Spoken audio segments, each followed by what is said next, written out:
Hello, मेरा नाम राजेश सिन्हा है और मैं आज आपसे इस बारे में बात करना चाहता हूँ कि फिज़िक्स के फील्ड के बारे में, फिज़िक्स के क्षेत्र के बारे में आपका परिचय ज़रूर होना चाहिए। भले आप फिज़िक्स के स्टूडेंट हों या ना हों, यानी आप फिज़िक्स को मैथमेटिकल रीगर के साथ पढ़ें या पढ़ने का इरादा रखें या ना रखें, लेकिन फिज़िक्स के अप्रोच से आपके लीडरशिप क्वालिटी और आपके व्यक्तित्व में बहुत निखार आएगा।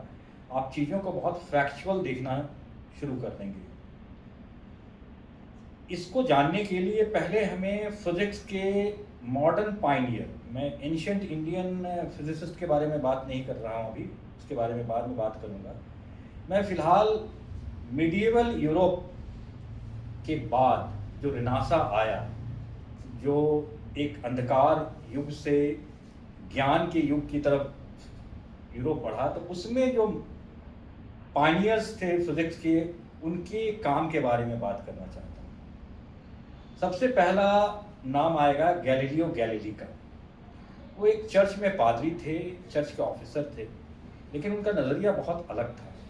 वो इतने फैक्चुअल थे कि चर्च जब जाते थे तो वहाँ जो सैंडेलियम हिलता था वो उसके मोशन को ऑब्जर्व करते थे बनिस्बत की चर्च में किसी प्रेयर इस पर ध्यान देना। तो उनका अप्रोच ये था कि पहले ये मान्यता थी कि पृथ्वी सपाट है और सूरज के चारों ओर पृथ्वी नहीं जाती है, बल्कि पृथ्वी के चारों ओर सूर्य जाता है। इस बात को उन्होंने किस तरह खंडित किया, एक बहुत रिमार्केबल इंटेलेक्चुअल जर्नी है और जिसके लिए उन्हें बहुत भारी कीमत चुकानी पड़ी। भारी कीमत इस तरह से कि उन्हें पहले तो माफ़ी मांगनी पड़ी कई बार, और उनका सर धड़ से अलग कर दिया जाता। वही प्रथा थी उस समय चर्च के पनिशमेंट का, या तो जिंदा जला देना या सर काट के अलग कर देना, जिसको जिसको हेरिटिक कहते हैं, जो चर्च के मत से अलग होता था।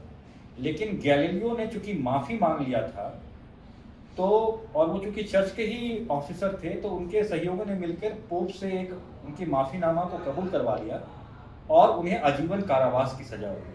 लेकिन गैलीलियो ने एक पोस्ट स्क्रिप्ट लिख दिया था, नीचे एक नोट लिख दिया था कि जो मैं कह रहा हूँ सही कह रहा हूँ।